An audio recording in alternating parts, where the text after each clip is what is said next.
Mind Your Behavior handler om, hvordan vi arbejder og hvordan vi bruger adfærd som generator for, hvordan vi skaber vores idéer. Det vil sige, vi arbejder også meget med form, men alle former, vi arbejder med, tager udspring i at løse nogle adfærdsproblemer, adfærdsløsninger, kan man sige. Adfærd er jo utrolig vigtigt, fordi vi tegner bygninger for mennesker. Så vi tegner bygninger for, at mennesker skal enten arbejde bedre, lære bedre eller opleve bedre. Det er det hele handler om. Altså arkitekturen er jo egentlig bare rammerne omkring det, der skal foregå i dem. Nogle arkitekter tegner måske bygninger for bygningens skyld, men vi tegner altså bygningen for de mennesker, der skal agere i bygningens skyld. Ikke?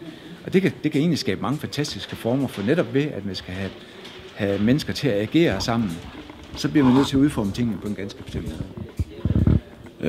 Vi kan også tale om materialeadfærd eller bygningsadfærd på en anden måde. For eksempel, hvis vi skal lave en bæredygtig bygning, så skal vi udforme den på en bestemt måde, så den ikke får solvarmen ind i bygningen. Så folder vi facaden, så solvarmen ikke kommer ind i bygningen. Og det giver jo sådan en skulpturelt interessant facade, men det er også en facade, der samtidig løser et problem med solvarmen. Så det bliver ligesom en win-win situation, hvor arkitekturen bliver formmæssigt interessant, men har en mening også.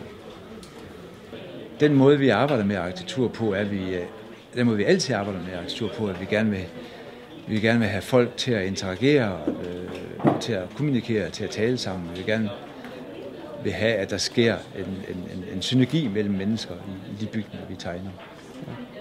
Og det lag ligger egentlig fra det helt store lag, både med byer, at der er noget liv mellem husene, der er liv på torvene, indtil de enkelte bygninger. For eksempel en skole, hvor vi gerne vil have eleverne til at lære af hinanden og agere i forhold til hinanden. Og det er egentlig det hele udsendelsen, den også handler om. Det er, hvordan vi arbejder med de temaer, som så skaber en arkitektur, så skaber former bagefter. Vi arbejder aldrig bare med en form for en forms skyld. Vi arbejder med en form som løsningen på netop et af de der adfærdsparadigmer, vi stiller op. Et af de 7 adfærdsparadigmer. Og for det meste så er de faktisk alle sammen lagt hen over hvert projekt. Et af temaerne er for eksempel learning behavior, som er et oplagt emne. Hvordan kan vi få skoleelever til at agere sammen, til at lære af hinanden, til at mødes og kommunikere sammen. Fordi vi også mener, at de lærer lige så meget af hinanden, som de lærer af lærerne.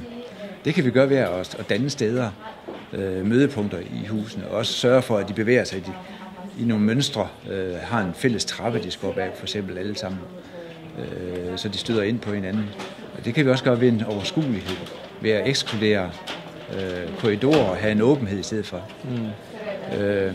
Når vi arbejder i et andet land, så tager vi udspring i det andet lands kultur. Det er så cultural behavior for eksempel. Så bygningen, den agerer, kan man sige, har en adfærd, som har at gøre med det sted, den også den hører til. Fordi arkitektur hører til et sted. Arkitektur er jo meget forskellig fra den frie kunst.